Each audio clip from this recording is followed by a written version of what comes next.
new education policy.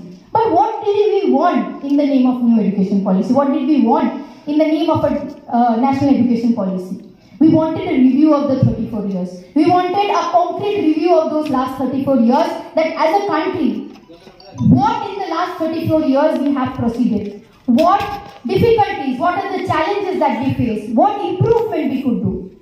But what we saw when the draft was proposed in front of us as a country, what we saw as the education sector, what proposal did the draft give us?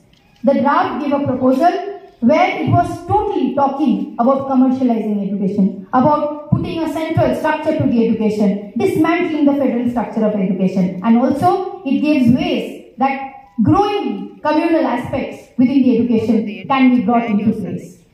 And that is why post-2019, already if we see campus spaces, because a lot of comrades have already spoken about this, we saw how movement started building up because the impact on higher education was largely already seen. Post-1990s, we saw mushrooming of private colleges. NOC has been given to private colleges without even thinking of the quality of education. More and more private institutes coming up, no control on the quality of education. Why was this happening? Because the central idea of governments was that education has to be seen and controlled by the market. The central idea of governments was that education has to be seen as a profit motive, profit-making space. Where when we go for education, when people go for getting degrees, that has to be channelized to the market.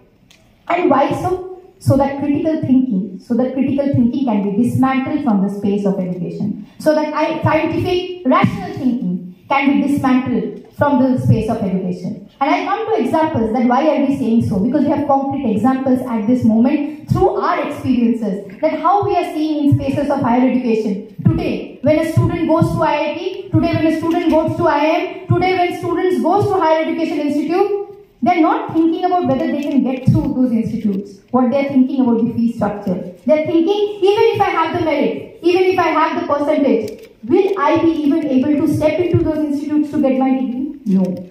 I need to take a loan. My parents need to take a loan. When they take those loans of 10 lakhs, 12 lakhs, they enter those universities. They're not thinking about education. They're only thinking about repaying those loans. Because they know back their home, their parents who are coming from majority of the working class community.